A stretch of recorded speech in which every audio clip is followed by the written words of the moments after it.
बोल शंकर भगवान की जय।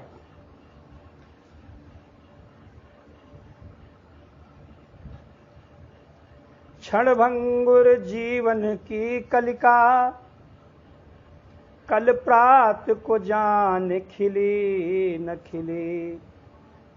मलया गिर की सुचि शीतल मंद, सुगंध समीर मिली न मिली। कलिकाल कुठार लिए फिरता, तन मन पे चोट झिली न झिली। रट ले प्रभु नाम हरि रसना, फिर अंत समय में हिले न हिले। बोल शंकर भगवान की जय। 21वां अध्याय। सुखदेव जी का राजा परीक्षित से आकाश और सूर्य का विस्तार कहना। सुखदेव जी बोले, हे राजा, जितना विस्तार सातों द्वीपों का हमने तुमसे कहा, उतना ही लंबा चौड़ा आकाश भी है। जिस तरह चने की 2 दालें होती हैं, उसी तरह आकाश व पृथ्वी को समझना चाहिए। सूर्य से तीनों लोकों में प्रकाश होता है। सूर्य 6 महीने उत्तरायण और 6 महीने दक्षिणायन रहते हैं। सुमेर पर्वत से होकर 3 मार्ग सूर्य का रथ जाने के वास्ते बने हैं। उत्तरायण में ऊंचे रास्ते पर होकर उनका रथ जाने से जगत में प्रकाश अधिक होता है। दक्षिणायन में नीचे मार्ग से होकर जाने से उनका तेज कम हो जाता है। मकर से लेकर मिथुन तक सूर्य उत्तरायण और कर्क से लेकर धन की संक्रांति पर्यंत दक्षिणायन रहते हैं। उत्तरायण सूर्य में दिन बढ़ता और रात घटती है, तथा दक्षिणायन में दिन छोटा होता और रात्रि बढ़ती है।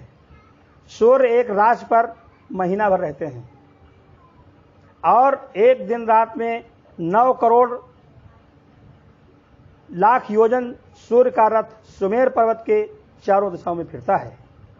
सुमेर के पूर्व इंद्रपुरी, दक्षिण में यमपुरी, पश्चिम में वरुणपुरी और उत्तर में कुबेरपुरी है। सूर्य अपने निकलने के स्थान से उसी के सम्मुख अस्त होते हैं। उनके रथ का एक पहिया चलता है और दूसरे पहिया की धुरी सुमेर पर्वत पर ध्रुव लोक से दबी है। सूर्य का रथ 26 लाख योजन के विस्तार में है। 7 घोड़े एक ओर व एक घोड़ा दूसरी ओर जोता रहता है। यक्ष लोग उस रथ को पीछे से ढकेलते हैं और रस्सी की जगह सांपों से उस रथ की धुरी आज बांधी रहती है। अरुण साथी रखाकता है। बाल खिल आज 60,000 ऋषीश्वर, जिनके शरीर अंगूठे के प्रमाण हैं, उस रथ के आगे सूर्य की ओर मुंह किए हुए स्तुति करते हुए पिछले पांव दौड़े चले जाते हैं। बोल शंकर भगवान की जय। 22वां अध्याय। सुखदेव जी का राजा परीक्षित से चंद्रमा और मंगल आदि ग्रहों का हाल कहना। राजा परीक्षित ने इतनी कथा सुनकर पूछा, हे मुनिनाथ, आपने कहा कि सूर्य का रथ सुमेर पर्वत और ध्रुव लोक के चारों ओर फिरता है, पर आपने चंद्रमा व दूसरे ग्रहों का हाल नहीं कहा, सो उसको भी दया करके बतलाइए। सुखदेव जी बोले, हे राजन, चंद्रमा का रथ 11 लाख योजन लंबा चौड़ा और सूर्य के रथ से लाख योजन ऊंचे रहता है। सूर्य का रथ 1 महीने में जितना फिरता है, उतना चंद्रमा अपने रथ पर 2.5 दिन में चलते हैं। चंद्रमा के रथ से लाख योजन ऊंचे मंगल का रथ, उससे लाख योजन ऊंचे बुध का रथ, उससे लाख योजन ऊपर बृहस्पति का रथ, उससे लाख योजन ऊंचे शुक्र का रथ, उससे लाख योजन ऊपर शनिश्चर का रथ, उससे लाख योजन ऊंचे राहु का रथ 17 लाख योजन के विस्तार में रहता है। सब रथों की धुरी ध्रुव लोक में लगी रहती है। राहु का रथ चंद्रमा और सूर्य के बराबर आने से ग्रहण लगता है। सूर्य का रथ सुमेर पर्वत पर कहीं कहीं रुक जाने से तीसरे वर्ष 1 महीना मलमास अधिक होता है, जिसे संक्रांति बराबर रहती है।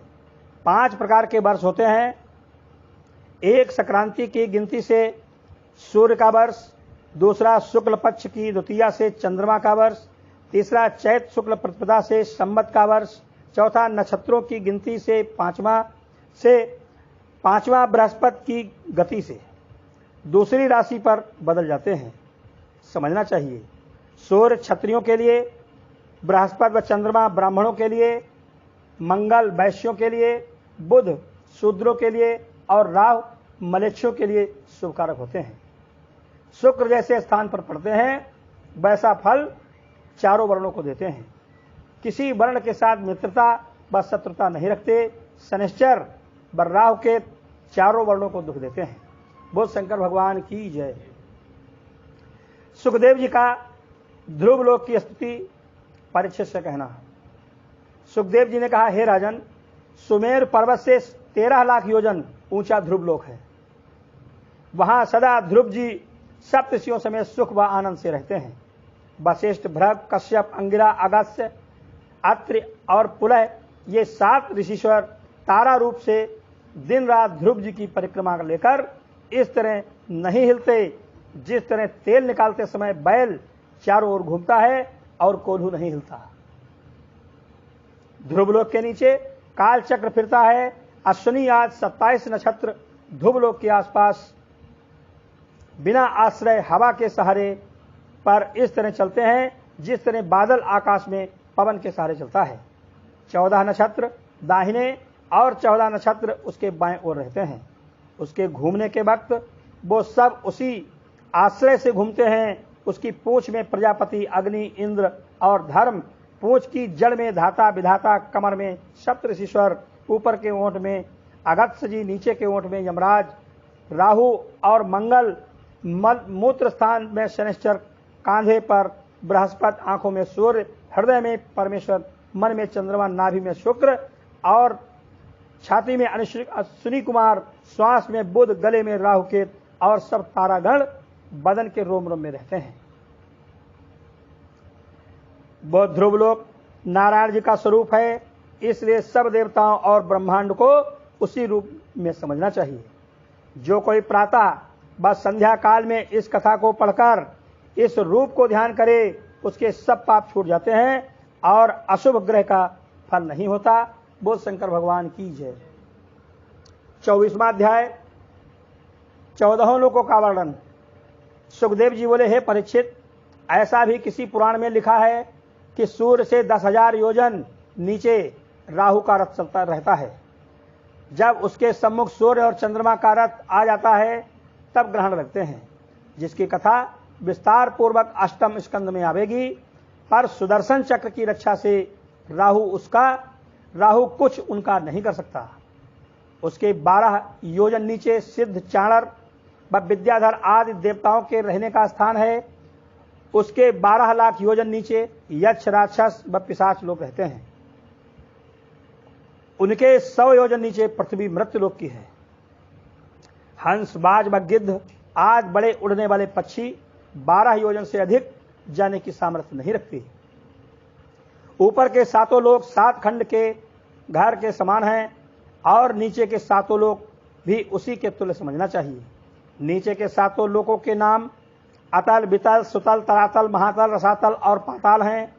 नीचे के 7 लोक 10-10 हजार योजन के विस्तार में हैं। ऊपर के 7 लोकों के नाम भूलोक, भुवरलोक, स्वरलोक, महलोक, जनलोक, तपलोक और सत्यलोक हैं।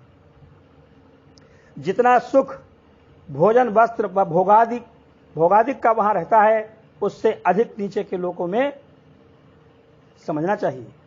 अतल लोक में मैं नामक दैत्य रहता है। वो इंद्रजाल की माया व विद्या बहुत जानता है।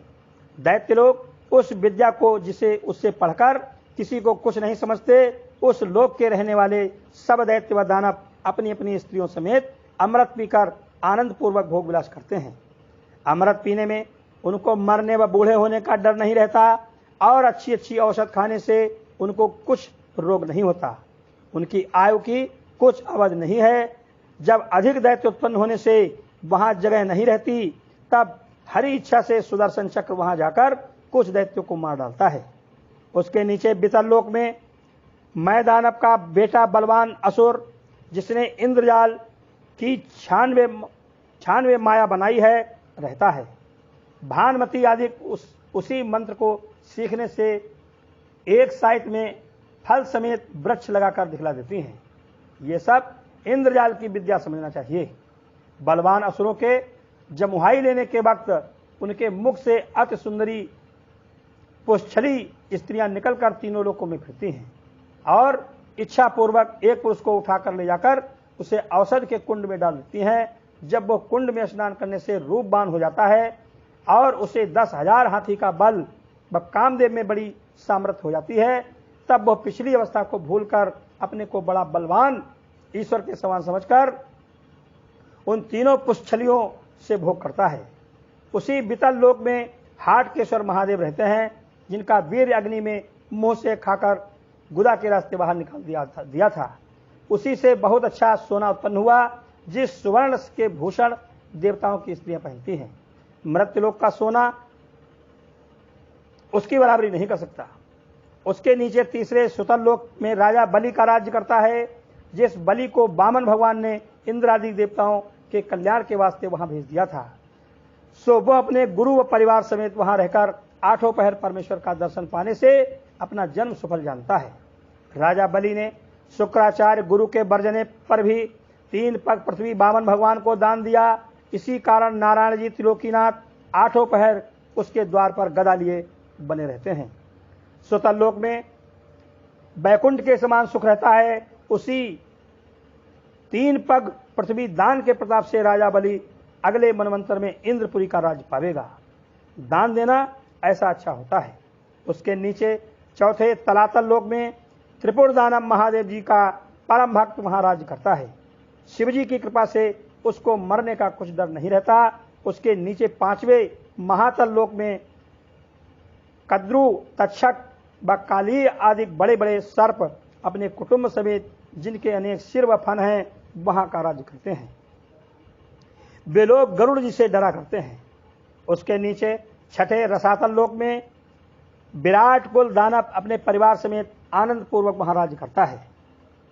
उसके नीचे 7वें पाताल लोक में वासुकी आज बहुत बड़े बड़े नाग और 1000 मस्तक वाले अति तेजवान शेष जी वहां रहते हैं, जिनके मस्तक पर पृथ्वी एक सरसों के समान रखी है। हजारों महासुंदरी नाग कन्याएं दिन रात उनकी सेवा करती हैं। शेष जी 8 पहर परमेश्वर का गुण 1000 मुख और 2000 जिह्वा से गाते हैं, जिस पर भी उनके भेद व आदि अंत को नहीं पहुंचते।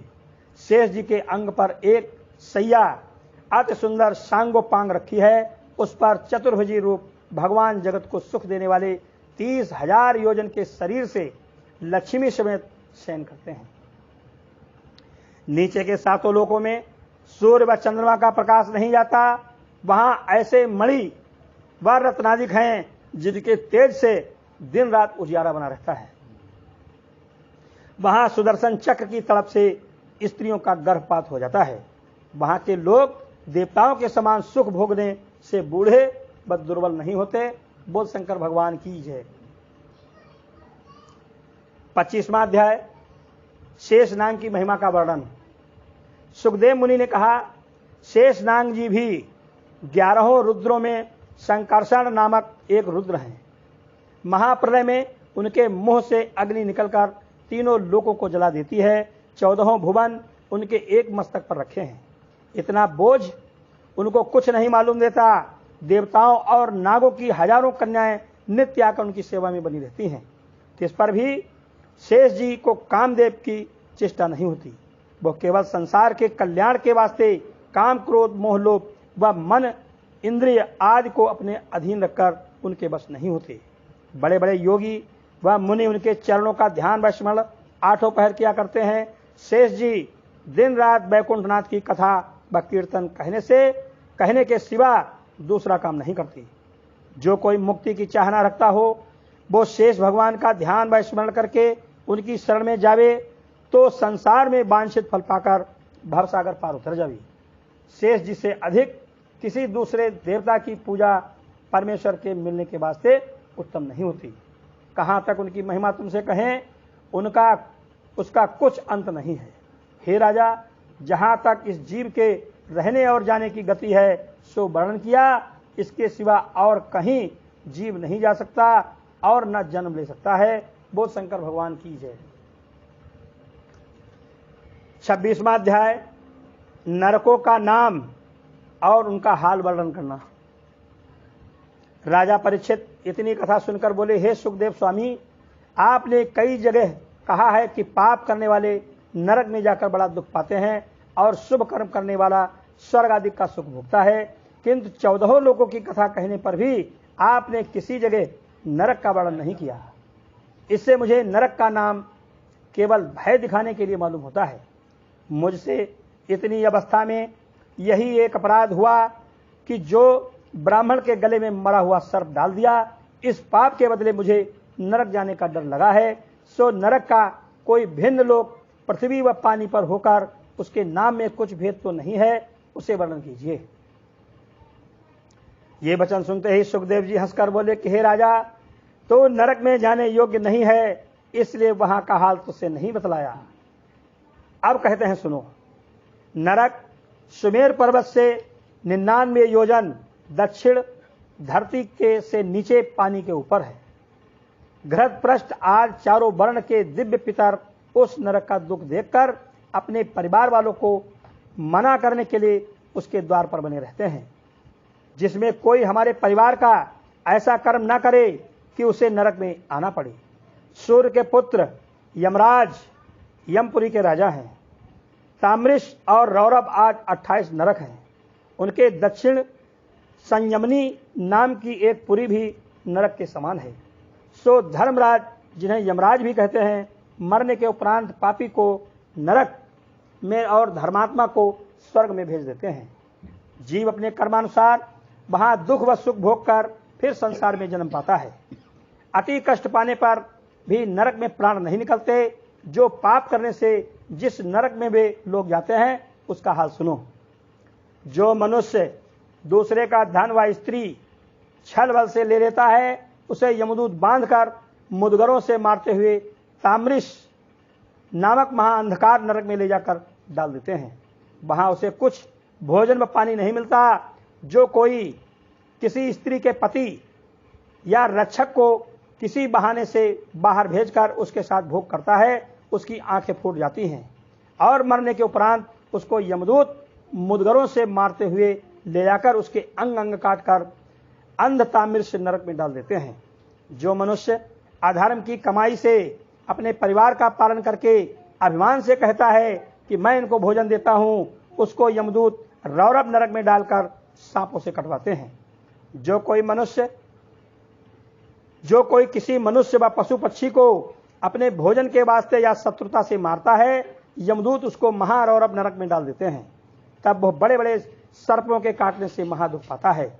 जो मनुष्य केवल अपने तन से प्रीत रखकर उसको सुख देने के लिए अपना धर्म कर्म छोड़कर ब्राह्मण वेद शास्त्र को नहीं मानता, उसे यमदूत काल सूत्र नरक में, जहां सड़ा हुआ मांस भरा है, डालकर उसका मांस बड़े बड़े गिद्धों को खिलाते हैं। जो कोई हिरण व पक्षी आदि को बांध रखता या पिंजड़े में बंद रखता है, उसे यमदूत पीप भरे हुए कुंभीपाक नरक में डालकर गरम गरम तेल उसके बदन पर छिड़कते हैं। जो मनुष्य अपने माता पिता को दुर्वचन कहकर भोजन व वस्त्र का दुख देता है, उसको यमदूत ले जाकर एक पट पर, जहां 10,000 योजन लंबी पृथ्वी तांबे के समान पीटी हुई अग्नि ऐसी जलती है, नंगे पैर दौड़ाते हैं। उसके पैर जलते हैं। वो क्षुधा व तृष्णा से अति दुख पाता है। कुछ अन्न व जल नहीं पाता, अचेत होकर गिर पड़ता है। जितने रोम पशु के अंग पर रहते हैं, उतने 1000 वर्ष उस जलती हुई धरती पर तड़पता है। जो लोग शास्त्र का मार्ग छोड़कर अपने मन से या किसी को देखकर कुराह चलते हैं, उनको यमदूत असिपत्र नरक में, जहां वृक्षों में तलवार ऐसे पत्ते हैं, ले जाकर उन दरख्तों पर चढ़ाकर गिरा देते हैं। शरीर कट जाने से उन्हें बड़ा दुख प्राप्त होता है। जो राजा किसी को बिना अपराध दंड देता या ब्राह्मण को फांसी देता है, उसे यमदूत शूकर मुख नरक में ले जाकर तेल के समान पेरते हैं। वह जीव कोल्हू में पेरने और शूकर जैसे जानवरों के काटने से बड़ा दुख पाता है। जो कोई अपनी कमाई में देवता व पितर का भाग न देकर केवल अपना व परिवार का पेट पालता है, उसको यमदूत अंधकूप नरक में डाल देते हैं। वहां वो सांप बिच्छू और जोंक आदि के काटने से बहुत दुखी होता है। जो कोई उत्तम पदार्थ अकेले खा लेता है, अपने साथी व देखने वालों को नहीं देता, उसे यमदूत क्रम भोजन नरक में 1000 योजन के कुंड में जो कीड़ों से भरा है डालकर वही कीड़े खिलाते हैं। जो कोई किसी ब्राह्मण का धन व खेत चुराकर या बरजोरी से ले लेता है, उसको यमदूत संदसन नरक में जहां बिच्छू भरे हैं डालकर लोहे का गज आग से लाल करके उसका अंग दाग देते हैं। जो कोई पर स्त्री से भोग करता है या जो स्त्री अपना पति छोड़कर दूसरे पुरुष के पास जाती है, यमदूत उसके तन में जलती हुई लोहे की मूर्ति लपटाकर नाना प्रकार के दुख देते हैं। जो कोई नीच ऊंच वर्ण का विचार न रखकर पर स्त्री गमन करता है, उसे यमदूत वज्र कंटक व शालमल नरक में डालकर बड़े बड़े लोहे के कांटे उसके शरीर में चुभाते हैं। जो मनुष्य राजा या बलवान होकर किसी का धर्म जबरदस्ती बिगाड़ देता है, उसे यमदूत बैतरणी नदी में जहां लोहू पीप और मलमूत्र आदि भरा है डालकर भोजन की जगह वही खिलाते हैं। तब पापी जीव अपने कर्मों को समझकर वहां बहुत पछताता है। जो मनुष्य दासी के साथ भोग करता है, उसे यमदूत लाला भक्ष नरक में डालकर मुंह की लार व पीप पिलाते हैं। जो कोई राजा या बड़ा आदमी अहेर आदि में पक्षी को मारता है, उसे यमदूत 10,000 योजन ऊंचे ले जाकर वहां से पत्थर की चट्टान पर गिरा देते हैं। जो मनुष्य देवी या देवताओं के नाम से अपने भोजन के वास्ते जीव हिंसा करते हैं, उन्हें यमदूत विश्वासन नरक में डालकर मुदगरों से इस तरह कूटते हैं जिस तरह ओखली में धान कूटे जाते हैं। आग लगाने वाले मनुष्य को यमदूत सार में यादन नरक में डालकर हजारों कुत्तों से कटाते हैं। जो कोई किसी से द्रव्य लेकर झूठा न्याय करता है और जो मिथ्या साखी भरता है, उसे यमदूत 10,000 योजन ऊंचे ले जाकर सिर नीचे और पैर ऊपर करके रक्त भरे हुए विश्वासन नरक में गिराते हैं। उसको सूखी पृथ्वी पर जल दिखाई देता है और पानी भरा हुआ स्थान सूखा दिखाई पड़ता है। जो ब्राह्मण क्षत्रिय और वैश्य वेद का अधिकारी होकर देवताओं के बहाने या अपने सुख के वास्ते मद्य पीता है, उसे यमदूत लोना मिट्टी से भरे हुए छार करदम नरक में डालकर गलाया हुआ शीशा पिलाते हैं।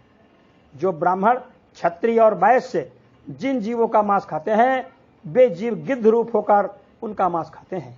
उन्हें रक्त के सिवा पानी पीने को नहीं मिलता। जो कोई साधु संत कंगाल या अपने सेवक को बिना अपराध दुर्वचन कहकर सताता है और अंधे मनुष्य को पूछने से भी राह नहीं बतलाता, उसे यमदूत रक्षोगढ़ भोजन नरक में जहां राक्षस काटते हैं डालकर 5-5, 7-7 मुंह वाले सांपों से कटाते हैं। जो मनुष्य भिक्षा मांगते हुए मंगन व बैरागी को आंखें दिखाकर छिड़क देता है, उसे यमदूत शूल प्रोत नरक में डालकर बड़े बड़े गिद्धों व सांपों से कटाते हैं और कुछ भोजन में पानी नहीं देती।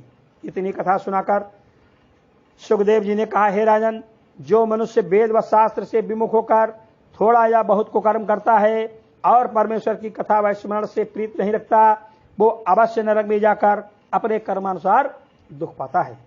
मनुष्य का तन वेद व शास्त्र से विपरीत चलने के वास्ते नहीं होता, अपना शरीर दूसरी योनि में भी पाल सकता है। इसलिए मनुष्य को संत व महात्मा की सेवा व संगति करके ज्ञान सीखना चाहिए और ज्ञानी होने पर भी सब जीवों में परमेश्वर का चमत्कार एक साथ समझकर दूसरे जीवों की रक्षा व उस पर उपकार करना उचित है, जिसमें परलोक बने। अज्ञानी मनुष्य जब तक कथा व पुराण न सुने और अनजान में उससे नरक भोगने योग्य कोई पाप भी हो जावे और ज्ञान प्राप्त होने पर कुकर्म छोड़कर परमेश्वर का भजन व स्मरण करे, तो नारायण दीन दयालु उसका सब अपराध क्षमा करके उसे देवलोक व वैकुंठ का सुख देते हैं। पहले पाप करने के कारण वो नरक में नहीं जाता। हे राजा, तुम डरो मत। भागवत कथा सुनने के प्रताप से ब्राह्मण के गले में सांप डालने का तुम्हारा अपराध छूट गया। अब तुम्हें मुक्ति प्राप्त होगी और वैकुंठ का सुख मिलेगा। जो कोई इस स्कंद की कथा सच्चे मन से सुने व पढ़े, वो सब पापों से छूटकर भवसागर पार उतर जाएगा। बोल शंकर भगवान की जय।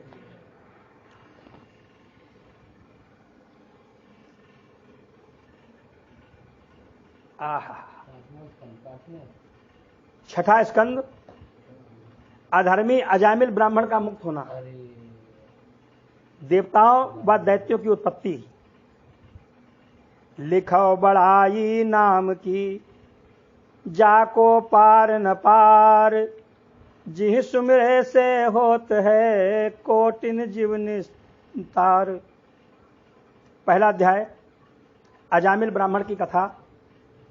इतनी कथा सुनकर राजा परीक्षित सुखदेव जी से बोले, हे महाराज, आपने दूसरे स्कंद में मनुष्य के बैकुंठ जाने के वास्ते प्रवृत्ति और निवृत्ति मार्ग दो राह बतलाकर यह कहा था कि परमहंस व योगी लोग निवृत्ति मार्ग से सूर्य मंडल में होकर पहले ब्रह्मपुरी को जाते हैं। कुछ दिन वहां ब्रह्मा के साथ रहकर उनकी मुक्ति होती है।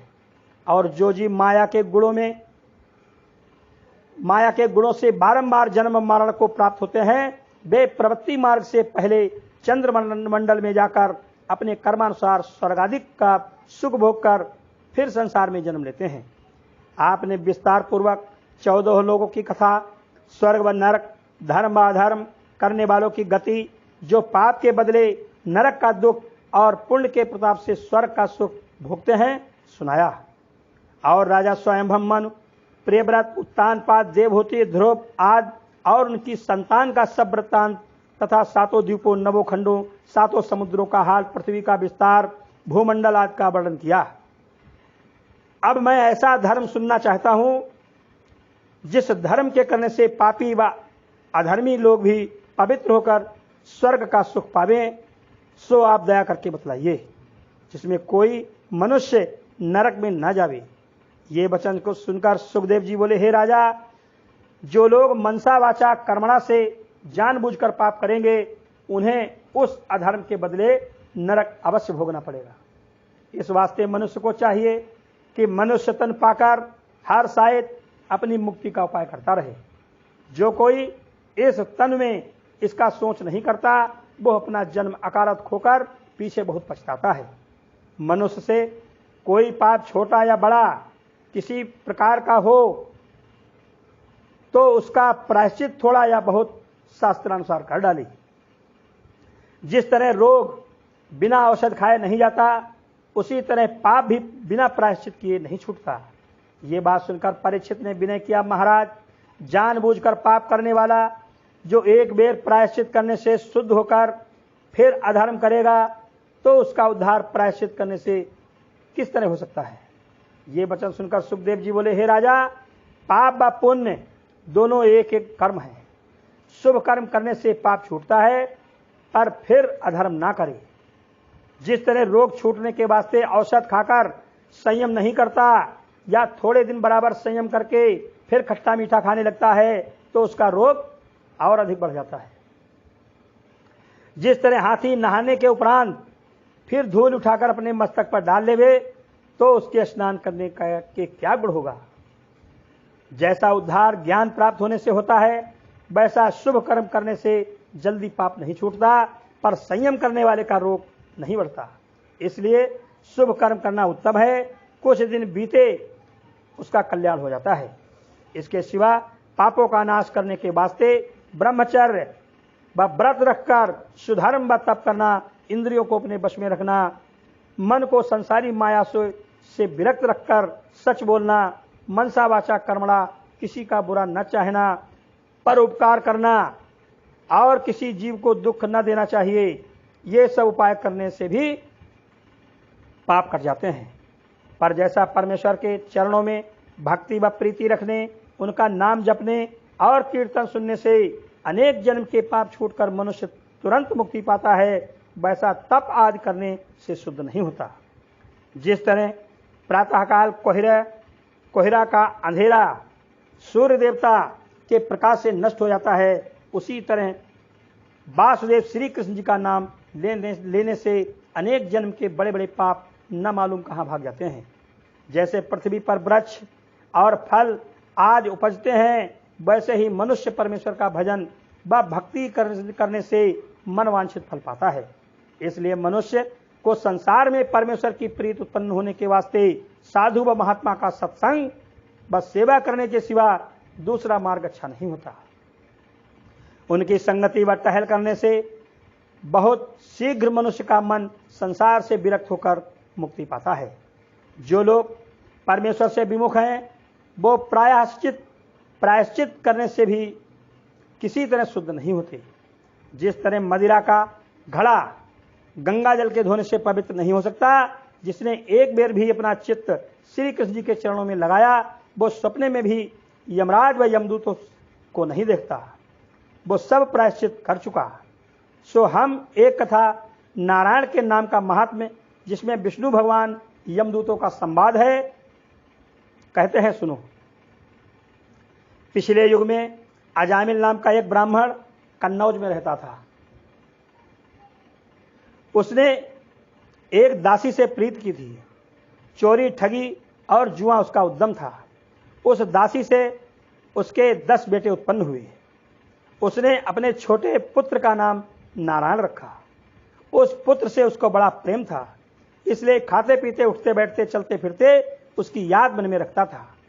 जब इसी तरह 88 वर्ष की अवस्था बीत गई और उसके मरने का समय आया, तब 3 यमदूत भयानक रूप मुगदर व फांसी लिए हुए उसको लेने के वास्ते आए और गले में फांसी डालकर खींचने लगे।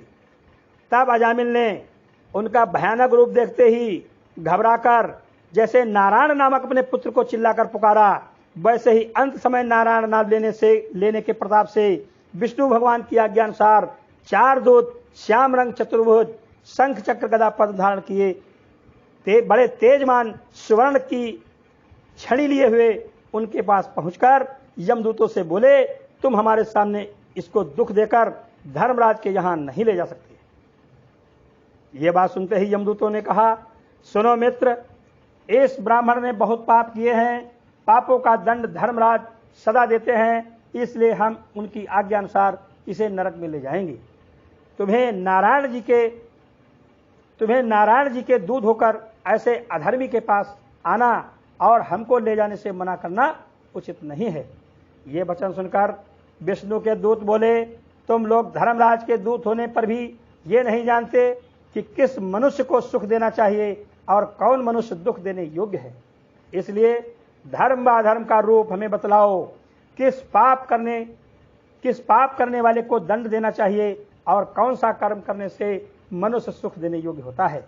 यमदूत बोले, वेद व शास्त्र में जो शुभ कर्म लिखा है उसे धर्म और जो अशुभ लिखा है उसको अधर्म समझना चाहिए। वेद व शास्त्र का वचन नारायण जी की आज्ञा अनुसार है। पाप पुण्य करने के साक्षी सूर्य, चंद्रमा, अग्नि, दिन रात्रि, दिशा वायु आदि देवता हैं। उन्हीं लोगों से धर्म का हाल बूझकर मनुष्य को दुख व सुख दिया जाता है। ऐसा कोई जीव संसार में नहीं होगा जिसे चलते फिरते उठते बैठते पाप व पुण्य न होवे। ये अजामिल ब्राह्मण के घर में जन्म लेकर विद्या पढ़ने के उपरांत शास्त्रानुसार गुरु, माता पिता, विष्णु भगवान, अग्नि और सूर्य देवता की भक्ति रखकर अपने कर्म व धर्म से रहता था। एक दिन पिता की आज्ञानुसार जंगल से लकड़ी, पत्ता और पुष्पादिक तोड़ कर लिए चला आता था। राह में क्या देखा कि एक भिल्ल अपनी वैश्या को साथ लिए दोनों मतवाले होकर आपस में हंसते चले आते हैं। इस ब्राह्मण को देखते ही वो वैश्या कामदेव के वश होकर इसके गले में लिपट गई। तब यह ब्राह्मण भी कामासक्त होकर उससे भोग करने के उपरांत उसे अपने घर ले आया और माता पिता, स्त्री, गुरु और अपने धर्म कर्म को छोड़ दिया। उसके साथ रहकर मांस मदिरा खाना पीना आरंभ किया।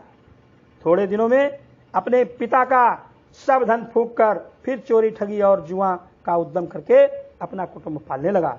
इस वास्ते हम ऐसे महापापी को यमराज के यहाँ से लेने आए हैं, जिसमें अपने कुकर्मों का वहां दंड पाकर शुद्ध हो जावे। बोल शंकर भगवान की जय। दूसरा अध्याय विष्णु के दूतों का परमेश्वर के नाम की महिमा का वर्णन करना है। श्री सुखदेव जी ने कहा, हे राजन, यमदूतों से अजामिल के अधर्म करने का हाल सुनकर विष्णु भगवान के दूत बोले कि धर्मराज के यहाँ बड़ा अंधेर है, कुछ न्याय नहीं होता, क्योंकि उनके दूत बिना अपराध साधु लोगों को भी दुख देते हैं। जब धर्मराज पाप व पुण्य का सब हाल जानने पर भी ऐसा अन्याय करेंगे तो संसारी काम जिसमें कोई अपने धर्म व अधर्म का हाल नहीं जानता किस तरह चलेगा। जिसके विश्वास पर कोई गोद में सिर रखकर सोवे वही उसका सिर काट ले, या माता पिता अपने पुत्र को विष दे तो उसकी रक्षा कौन कर सकता है। तुम लोगों ने नारायण नाम की महिमा नहीं सुनी।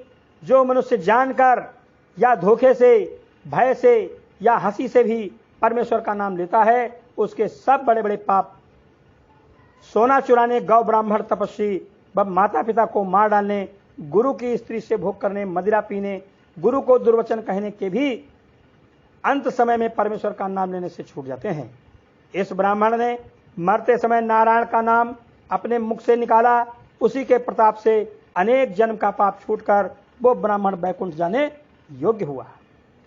उस नाम लेने व पाप छूटने के उपरांत फिर इसने कोई अपराध नहीं किया जो दंड देने योग्य हो। नारायण का नाम लेने से अधिक कोई प्रायश्चित पापों का छुड़ाने वाला संसार में नहीं होता।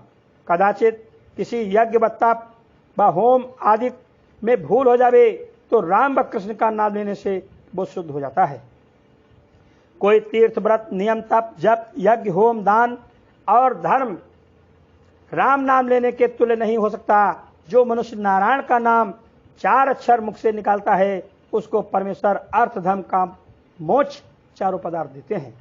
बड़े बड़े योगी व मुनीश्वरों ने परमेश्वर के नाम का महात्म्य सबसे श्रेष्ठ लिखा है। उनका नाम लेने व कथा सुनने व भक्ति करने से अनेक जन्म के पाप छूट जाते हैं। जिस तरह संसार में 10-20 मनुष्य एक जगह बैठे हों और उनमें से किसी का नाम लेकर कोई पुकारे तो वो मनुष्य उसकी आंख उठाकर अवश्य देखता है, उसकी ओर आंख उठाकर अवश्य देखता है। उसी तरह परमेश्वर त्रिलोकीनाथ ने अजामिल के नारायण नाम पुकारने पर आंख उठाकर देखा था। जिस तरह मनुष्य का रोग जानकर व अनजान में भी दवाखाने से छूट जाता है और आग की एक चिंगारी रुई या लकड़ी के बड़े ढेर को क्षण भर में जला देती है, उसी तरह एक बेर नारायण का नाम लेने से अनेक पाप रुई व लकड़ी के समान जलकर छूट जाते हैं। परमेश्वर ने वेद में ऐसा कहा है कि जो कोई मेरा नाम लेवे उसे मैं कृतार्थ कर देता हूं। जिस तरह वन में व्याघ्र की बोली सुनकर हिरण भाग जाते हैं, उसी तरह राम नाम मुख से निकलते ही पाप मारे डर के शरीर से निकलकर भाग जाते हैं। जब विष्णु भगवान के दूतों ने ऐसी ऐसी बातें कहकर यमदूतों को वहां से निकाल दिया और 4 भुजा वाले दूतों का दर्शन करने से अजामिल को ज्ञान व वैराग्य उत्पन्न हुआ, तब वह परमेश्वर के नाम की महिमा सुनने बस समझने पर बहुत पछताकर कहने लगा कि मैंने ब्राह्मण के घर जन्म पाकर अपना कर्म धर्म छोड़ दिया और दासी के बस रहकर अपनी आयु को कर्म में बिताई। इन साधुओं के आने से मेरे प्राण बचे, नहीं तो यमदूत न मालूम मुझको कैसा दुख देते। जिस नारायण का नाम लेने के प्रताप से मेरा कल्याण हुआ, उस परमेश्वर का नाम जप कर अब अपना जन्म सुधारूंगा। अजामिल इस तरह पछताने लगा और विष्णु भगवान के पार्षद वहां से अंतर्ध्यान हो गए। अजामिल ने उसे समय अपना चित्त संसारी माया मोह से विरक्त कर दिया। पार्षदों का दर्शन करने के प्रताप से 1 वर्ष की आयु उसको और मिली। सो वो हरिद्वार में जाकर सच्चे मन से परमेश्वर का ध्यान व स्मरण करने लगा। जब उसको वहां 1 वर्ष ध्यान व भक्ति करते हुए बीता, तब वैकुंठ से अति उत्तम विमान उसके पास आकर उतरा। सो वह उस विमान पर चढ़कर गाता बजाता वैकुंठ को चला गया और चतुर्भुजी रूप होकर वहां रहने लगा। ये हाल देखकर देवता व ऋषीश्वर उसकी बड़ाई करने लगे। इतनी कथा सुनाकर सुखदेव जी बोले, हे राजन, ऐसे महापापी ने बेटा के धोखे नारायण जी का नाम मुख से लिया था, सो ऐसी पदवी को पहुंचा। जो कोई संसार से विरक्त होकर हरि भजन करता है उसकी गति को क्या कहना है। उनका भक्त नरक में नहीं जाता। बोल शंकर भगवान की जय। 3रा अध्याय, यमदूतों का धर्मराज से अजामिल का वृत्तांत कहना। परीक्षित ने इतनी कथा सुनकर सुखदेव जी से पूछा कि महाराज, यमदूतों ने अजामिल के पास से जाकर यमराज से क्या कहा और धर्मराज ने क्या उत्तर दिया। सो दया करके बतलाइए। सुखदेव जी बोले, हे राजन, यमदूतों ने धर्मराज से जाकर कहा कि संसार में अनेक मनुष्य न्याय करने वाले हमें दिखलाई देते हैं। जब बहुत लोग न्याय करेंगे तो आपस के झगड़े से किसी पापी को वैकुंठ में और किसी धर्मात्मा को नरक में भेज देंगे। हम लोग आज तक केवल आपको न्याय करने वाला जानते थे। आपकी आज्ञा से सब जीवों को ले आते थे और कर्मानुसार उनको फल मिलता था। आज हम लोग आपकी आज्ञा से अजामिल पापी को लेने गए थे। उसने हमें देखकर नारायण नामक अपने पुत्र को पुकारा तो चतुर्भुजी रूप 4 पार्षदों ने आकर उस पापी को हमसे छीन लिया। इसलिए कह देते हैं कि इसका यत्न कीजिए जिसमें हमारा अपमान न हो। ये वचन सुनते ही यमराज ने ब्रह्मरूप भगवान का ध्यान करने के उपरांत दूतों से कहा, तुम लोग नारायण नाम की महिमा नहीं जानते। उस नाम का महात्म्य इंद्र आदि देवता और भृगु आदि ऋषीश्वर भी अच्छी तरह नहीं जानते।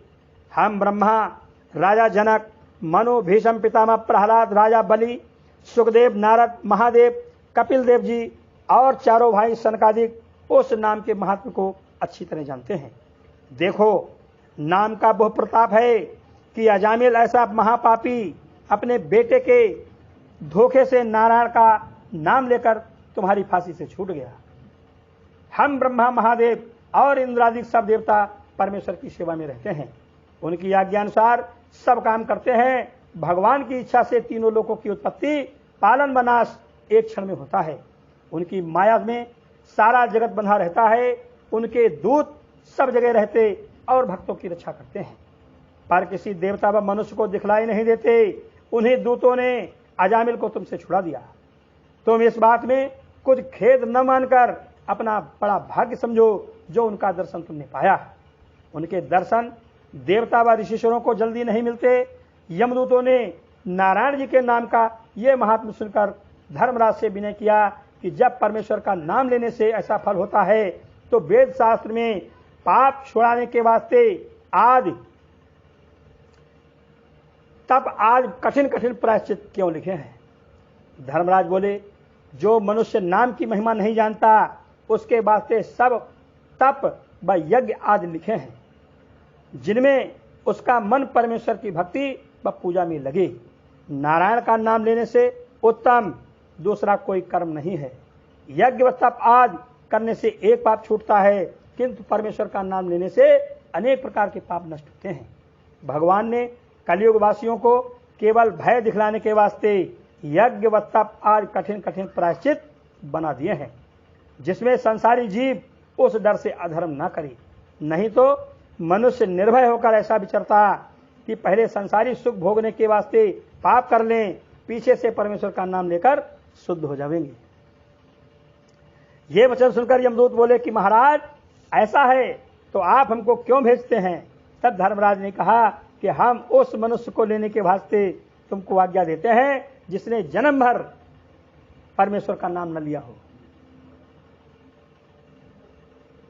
कभी उनकी लीला व कथा न सुनी हो।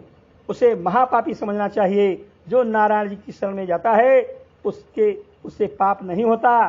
परमेश्वर उसको अशुभ कर्मों से बचाए रखते हैं। तुम लोग आज से ऐसे पापी को विचार कर लाया करो जो परमेश्वर से विमुख हो। जो लोग हरि भजन में लीन रहकर शालग्राम का चरणामृत नित्य लेते हैं उनके पास कभी मत जाना। वे लोग कुंदन के समान शुद्ध रहकर मुक्ति पाते हैं। ऐसा कहकर धर्मराज ने परमेश्वर का ध्यान करके अपने दूतों का अपराध उनसे क्षमा कराया।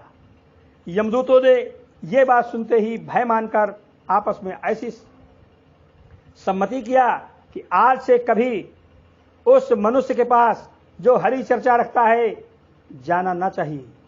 इतनी कथा सुनकर परीक्षित ने विनय किया कि हे मुनिनाथ, अजामिल पापी के मुख से मरते समय नारायण जी का नाम किस तरह निकला। सुखदेव जी बोले, हे राजन, एक दिन 4 साधु तीर्थ यात्रा करते हुए अजामिल के गांव में संध्या समय पहुंचे। उन्होंने अपने टिकने के वास्ते किसी हरि भक्त का स्थान लोगों से पूछा। उस गांव वालों ने ठट्ठे से अजामिल अधर्मी का घर बतला दिया। जब साधु लोग वहां गए तो अजामिल की वैश्या ने उन साधुओं को अच्छा ग्रह टिकने के वास्ते देकर धुनी पानी से उनकी सेवा की। प्रातःकाल चलते समय साधुओं ने उस वैश्या से जो गर्भवती थी कहा, तेरे पुत्र हो तो उसका नारायण नाम रखना। उनकी आज्ञा से अजामिल ने उस बेटे का नाम नारायण रखा। उन साधुओं की कृपा से मरते हुए अजामिल के मुख से नारायण नाम निकला था। संत व महात्मा की सेवा वृथा नहीं जाती। जो लोग साधु व वैष्णव की संगति व टहल करते हैं उनको कोई दुख नहीं दे सकता। ये सुनकर परीक्षित अति प्रसन्न हुए। सुखदेव जी ने कहा, हे राजन, हमने ये कथा अगस्त मुनि से सुनी थी सो तुम्हें सुनाई। परीक्षित ने हाथ जोड़कर विनय किया, आपने बड़ी कृपा व दया करके नारायण नाम का महत्व मुझे सुनाया। बोल शंकर भगवान की।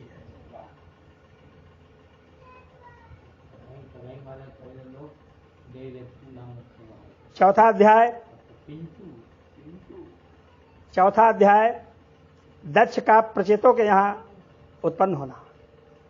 राजा परीक्षित ने इतनी कथा सुनकर विनय किया, महाराज आपने देवता व दैत्यादि की उत्पत्ति संक्षेप में कही थी, अब उसे विस्तार पूर्वक सुनना चाहता हूं।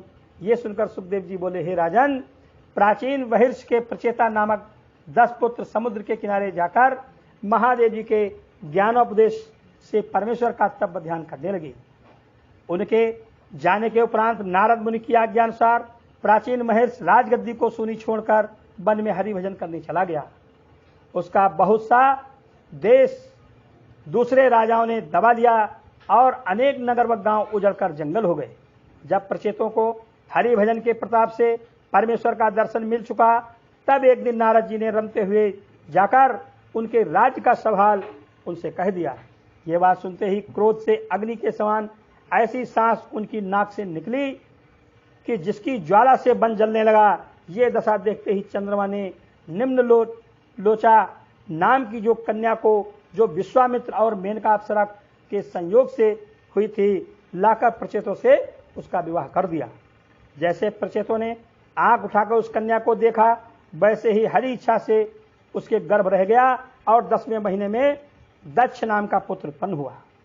तब प्रचेतों ने अपने पिता का नगर व देश बसाने और सृष्टि बढ़ाने की उसे आज्ञा दी। दक्ष ने मानसी सृष्टि से बहुत मनुष्य उत्पन्न किए। वे लोग स्त्री व पुरुष के भोग न करने से अति अधिक नहीं होते थे। इसलिए दक्ष ने सृष्टि बढ़ाने के वास्ते मंदराचल पर्वत पर जाकर कुछ काल तक परमेश्वर का तप व ध्यान करके हंस गुह स्त्रोत से इस तरह उनकी स्तुति की, मैं उस पुरुष को नमस्कार करता हूँ जिसका वीर कभी नहीं घटता और माया के गुणों में वह वीर पड़कर जड़ को चैतन्य करता है। इस जीवात्मा से जो स्नेह रखता और सब इंद्रियों का हाल जानता है, इंद्रियां उसका भेद नहीं जान सकती। मैं उस परम ब्रह्म परमेश्वर को दंडवत करता हूँ जिनकी कृपा से शरीर, प्राण, मन और बुद्धि सब अपना अपना कर्म करते हैं। ज्ञानी लोग जिनके चरणों का ध्यान आठों पहर हृदय में रखकर उन्हें प्रणाम करते हैं। मैं उस अविनाशी पुरुष का चरण धरता हूं। यह जगत जिसने उत्पन्न किया, उसका रूप जिसका रूप है उसके जिसके आश्रय पर रहता है और जो इस संसार से पृथक रहकर अपनी माया का उसमें प्रवेश रखता है, मैं उस ईश्वर को दंडवत करता हूं। जब दक्ष ने ऐसी स्तुति करके नारायण जी को प्रसन्न किया, तब वो सांवली सूरत गरुड़ पर बैठकर चतुर्भुजी मूर्ति शंख चक्र गदा पद्म लिए तापहारिणी चितवनी तेजवान पीताम्बर धारण के किरीट कुंडल मुकुट साजे बैजंती माला व बनमाला विराजे कौस्तुभ मणि पहने नारद जी आदि भक्तों और 16 पार्षदों को संग लिए मंद मंद मुस्कुराते हुए दक्ष के सम्मुख प्रकट हुए। ऐसा सुंदर रूप देखते ही जब दक्ष ने अति हुलास से उनको साष्टांग दंडवत किया, तब भगवान जी उसे अपना भक्त जानकर बोले, हे प्रचेता के पुत्र, तू अपनी तपस्या से सिद्ध हुआ और हम तेरी स्तुति करने से बहुत प्रसन्न हुए। ब्रह्मा व महादेव आज जो मेरे भक्त हैं उनको मैं अपना मित्र जानता हूं। तप मेरा हृदय, यज्ञ मेरा शरीर, धर्म मेरा आत्मा और देवता मेरे प्राण हैं। इस जगत का उत्पन्न करने वाला मैं हूं। ब्रह्मा ने भी तप के ही प्रताप से सृष्टि की रचना की है। तुम भी पंचजन प्रजापति की कन्या अंशकी से विवाह करने के उपरांत मैथुन करके संसार उत्पन्न करो। मानसी सृष्टि से उत्पन्न हुए मनुष्य विरक्त होकर तप करने चले जाते हैं। उनको किसी से प्रीत नहीं रहती। स्त्री पुरुष के भोग करने से मोहिनी सृष्टि उत्पन्न होकर संसारी माया में इस तरह लिपटे रहेंगे जिस तरह गुड़ और चिवटा लिपटा रहता है। आज से सब जीव मैथुन करने से जगत में उत्पन्न होंगे और अपने अपने कर्मों का फल भोग करेंगे। ऐसा कहकर नारायण जी अंतर ध्यान हो गए और दक्ष उस कन्या से विवाह करके घर में आकर राजकाज करने लगे। बोल शंकर भगवान की जय। 5वां अध्याय, उस स्त्री से 10,000 पुत्रों का उत्पन्न होना। सुखदेव जी बोले, हे राजन, दक्ष की उस स्त्री से जब 10,000 पुत्र हुए तब दक्ष ने सबका नाम हर्ष रखकर उनसे कहा कि पहले तुम लोग परमेश्वर का तप करके पीछे से संतान उत्पन्न करो। ये वचन सुनते ही वह 10,000 बालक पश्चिम दिशा में नारायण नामक तीर्थ पर जाकर जब परमेश्वर का तप ध्यान करने लगे तब नारद मुनि ने दया करके उन लोगों को भवसागर पार उतारने का विचार करके उनसे कहा कि तुम लोग जानते हो कि सब जगत का उत्पन्न करने वाला एक पुरुष है, उसके समान दूसरा नहीं हो सकता। सब जीवों में उसी के तेज का प्रकाश रहता है, उसी की शक्ति से सब जीवों को चलने फिरने की सामर्थ्य होती है। महाप्रलय होने पर भी केवल वही अविनाशी पुरुष स्थिर रहता है। सो तुम लोग संसार किस तरह उत्पन्न करोगे? अभी तुम बालक हो, पृथ्वी का अंत और उस स्थान को जहां गया हुआ कोई नहीं फिरता तुमने नहीं देखा। भूरवंती स्त्री को जो नित्य नित्य नए पुरुष की इच्छा करती है तुम नहीं जानते। व्यभिचारिणी स्त्री के पति को भी नहीं पहचानते। एक नदी में दोनों तरफ धाराएं बहती हैं, उसे भी तुम नहीं जानते। 25 मंत्र का जो ग्रह बना है और एक हंसी जो है उसे भी तुमने नहीं देखा। चोखी धार के चक्र को भी तुम नहीं जानते। इसलिए इन सब बातों को विचार कर संसार को उत्पन्न करना, अपने पिता की आज्ञा भी रखना। जब नारद जी पहली के समान यह ज्ञान बतलाकर चले गए तब बालकों ने आपस में बैठकर अपने ज्ञान से उन सब बातों का ये अर्थ विचारा कि पृथ्वी जीव है और उसका अंत मोक्ष है। जब तक उसको हम न जान लें तब तक सृष्टि की वृद्धि क्या करेंगे। वो पुरुष नारायण जी हैं, उनकी कृपा व दर्शन हुए बिना हम क्या कर सकते हैं। वो स्थान वैकुंठ है जहाँ गया हुआ फिर से संसार में जन्म नहीं लेता। उसको देखे बिना हमसे क्या हो सकेगा। भोरवंती स्त्री को बुद्धि समझो, उसको एक चित्त किए बिना हम संसारी जीव कैसे उत्पन्न करेंगे। व्यभिचारिणी स्त्री का पुरुष जीव है, सो वह संसारी माया में फंस गया है, उसको अलग किए बिना हमसे नहीं उत्पन्न होता। दोनों तरफ बहने वाली नदी माया को समझना चाहिए। जगत में एक मरता है, दूसरा जन्म लेता है। एक घर में ढोल बजाकर हर्ष से लोग गाते हैं और दूसरे के यहाँ शोक व विलाप होता है। जब तक उस माया का भेद हमें न मालूम हो तब तक संसार हमसे नहीं उत्पन्न हो सकता। 25 तत्वों का बना हुआ ये शरीर है, इसमें परमेश्वर का प्रकाश है। उस ईश्वर को जाने बिना हमारा किया कुछ न होगा। हंस वेद शास्त्र को समझो, जिसका वचन बंध व मोक्ष का बनाने वाला है। उसको जाने बिना हम जगत की उत्पत्ति नहीं कर सकते। चोखी धार का चक्र मृत्यु को जानना चाहिए, जो सब जगत का नाश करती है। उसको जाने बिना हमें सृष्टि बढ़ाने की सामर्थ्य न होगी। इन सब बातों को विचार कर उन्होंने संसार का उत्पन्न करना उचित नहीं जाना। जब ज्ञान प्राप्त होने से उनका अंतःकरण शुद्ध हो गया तब वे लोग फिरकर अपने घर नहीं आए, परमहंस होकर जीवन मुक्त हो गए। जब बहुत दिन बीतने पर भी वो फिरकर नहीं आए तब दक्ष ने जाना कि नारद मुनि ने ज्ञान सिखलाकर उन्हें विरक्त कर दिया। ऐसा विचार कर दक्ष ने उसी स्त्री से 1000 बेटा और उत्पन्न करके सबल नाम रखकर उनसे कहा कि पहले परमेश्वर का तप करके पीछे से संतान उत्पन्न करो। जब वे लोग भी उसी जगह जहां उनके भाई गए थे जाकर पहुंचे तब नारद मुनि ने वहां आकर उनको ऐसा ज्ञान बतलाया कि वे भी संसारी माया छोड़कर परमहंस हो गए। ये हाल सुनते ही दक्ष ने क्रोधमान होकर कहा कि नारद मुनि ने हमारे 11,000 बेटों को ज्ञान सिखलाकर विरक्त कर दिया। संसार में मनुष्य किस तरह अधिक होंगे। दक्ष इसी क्रोध में बैठे थे कि नारद जी उसी समय बीड़ा बजाते हुए वहां आए। उनको देखते ही दक्ष ने बिना दंडवत किए हुए कहा कि हे नारद मुनि, तुमने हमारे ज्ञान लड़कों को बहकाकर विरक्त कर दिया। मुझे बहकाओ तो मैं जानूं कि तुम बड़े ज्ञानी हो। परमेश्वर के पार्षदों में होकर तुमको हमारे साथ शत्रुता करना उचित नहीं है। तुम केवल यति व सत्यवादी हो, वेद शास्त्र के धर्म को नहीं जानते। मनुष्य को देव ऋण, पितृ ऋण और ऋषि ऋण, तीनों ऋण से अवश्य उऋण होना चाहिए। सो मेरे बालक, अभी इन तीनों ऋणों से नहीं छूटे। तुमने किस वास्ते उनको ज्ञान सिखलाकर विरक्त कर दिया? क्या तुम स्त्री पुत्रादि का गृहस्थ आश्रम में रहना अच्छा नहीं समझते? जो गृहस्थ शास्त्रानुसार अपना कर्म धर्म रखे वो निस्संदेह योगी व परमहंसों की गति को पहुंचता है।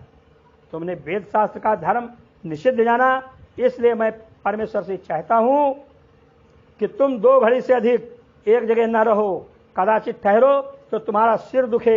ऐसा श्राप दक्ष ने नारद को दिया। नारद जी भी श्राप देने की सामर्थ्य थी, नारद जी को भी श्राप देने की सामर्थ्य थी, पर उन्होंने दक्ष को हरि भक्त जानकर कुछ श्राप नहीं दिया।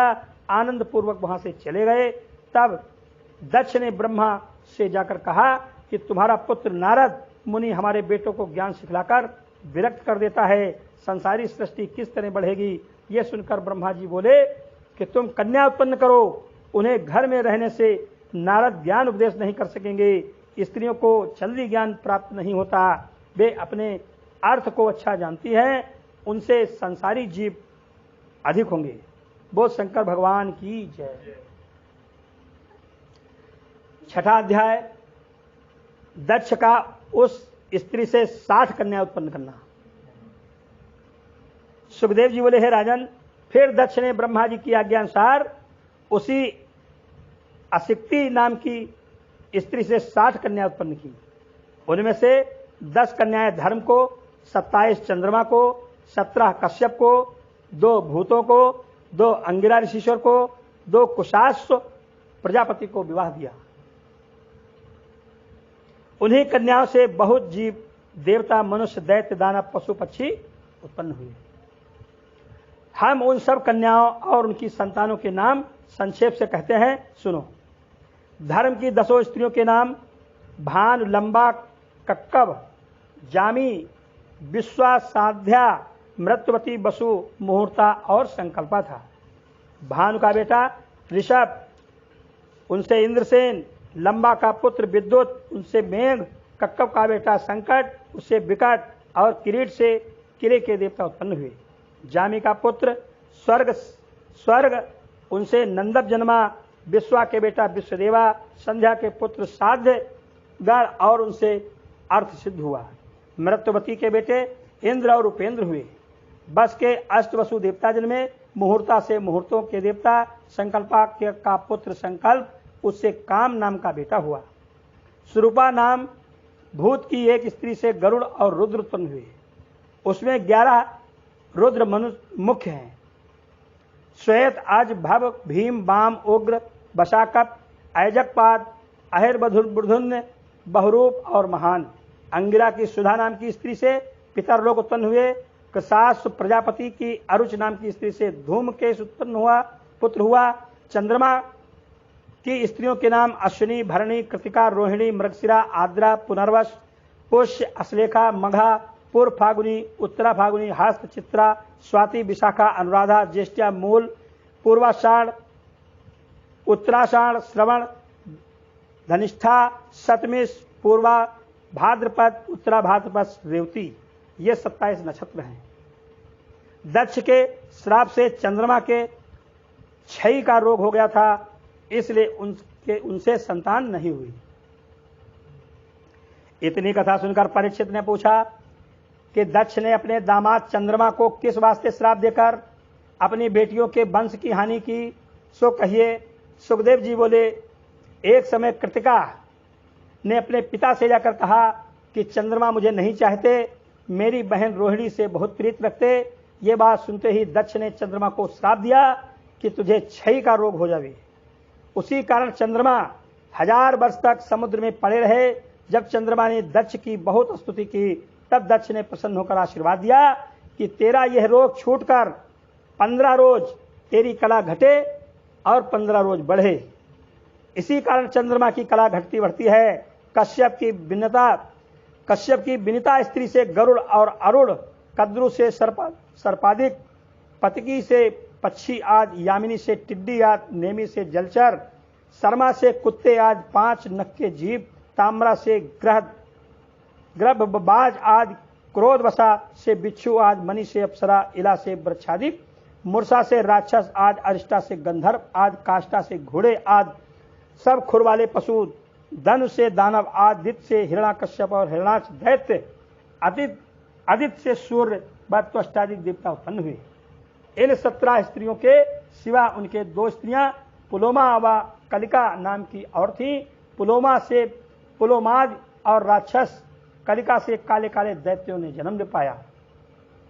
वे प्रचित्ति दानव की सिंहिका स्त्री से राहु नामक दैत्य उत्पन्न हुआ, जिस राहु का सिर नारायण जी ने सुदर्शन चक्र से काट डाला था। सूर्य के श्राद्ध देव और धर्मराज 2 पुत्र तथा यमुना नाम की कन्या सुवर्णा स्त्री से, जो विश्वकर्मा की बेटी थी, उत्पन्न हुए। जब वह सुवर्णा माया रूपी अपनी छाया छोड़कर चली गई और उसने जाकर घोड़ी का स्वरूप धारण किया, तब उस छाया के गर्भ से शनिश्चर और सावर्णी मनु 2 पुत्र सूर्य के और उत्पन्न हुए। जब सूर्य ने घोड़ी रूप सुवर्णा से जाकर भोग किया, तब उसे अश्विनी कुमार हुए। त्वष्टा देवता का विवाह जया नाम की कन्या से हुआ था, सो उससे एक कन्या और विश्वरूप नामक बेटा हुआ, जिस विश्वरूप को इंद्रादि देवताओं ने बृहस्पति जी के रूठ जाने से अपना पुरोहित बनाया था। इतनी कथा सुनकर परीक्षित ने पूछा कि महाराज, सुवर्णा अपनी छाया छोड़कर किस तरह चली गई थी, उसका वृत्तांत कहिए। सुखदेव जी बोले, हे राजन, सुवर्णा अपने पति सूर्य का तेज नहीं सह सकती थी, इसलिए उसने मंत्र के प्रताप से अपने समान एक स्त्री बनाकर उससे कहा कि मैं अपने पिता के घर जाती हूं, तो मेरे बदले यहां रह, पर यह भेद मेरे पति से न कहना। उसने उत्तर दिया कि जब तक मेरे सिर के बाल पकड़कर सूर्य देवता मुझे न मारेंगे, तब तक मैं नहीं कहूंगी। जब सुवर्णा यह बात माया रूपी स्त्री को समझाकर अपने पिता के यहां गई, तब विश्वकर्मा ने क्रोध करके कहा कि तू अपने स्वामी की आज्ञा के बिना चली आई है, इसलिए तुझे न रखूंगा। जब सुवर्णा ने अपने पिता का ये वचन सुना, तब निराश होकर कुरुक्षेत्र में चली गई और घोड़ी रूप बनकर वहां रहने लगी। माया रूपी सुवर्णा के शनिश्चर और सवर्ण नामक 2 पुत्र उत्पन्न हुए। वो अपने बेटों से अधिक प्रेम करती थी और धर्मराज व श्राद्ध देव, जो सुवर्णा के बेटे थे, उन्हें कम चाहती थी। छाया ने धर्मराज को एक दिन लात से मारा। ये बात सुनकर जब सूर्य देवता ने छाया के सिर के बाल पकड़कर उसे मारा, तब उसने सुवर्णा के चले जाने का सब वृत्तांत कह दिया। ये समाचार सुनकर सूर्य देवता सुवर्णा को ढूंढते हुए कुरुक्षेत्र में पहुंचे और घोड़ा बनकर उससे भोग करना चाहा। तब घोड़ी रूप सुवर्णा ने अपना मुख फेर लिया, इसलिए उसका वीर घोड़ी की गर्दन व नाक पर गिरा। सो गर्दन के बाल से अश्विनी और नाक से कुमार उत्पन्न हुए। हे राजा, इस तरह सुवर्णा अपनी छाया छोड़कर गई थी। ये कथा सुनकर परीक्षित बहुत प्रसन्न हुए। बोल शंकर भगवान की।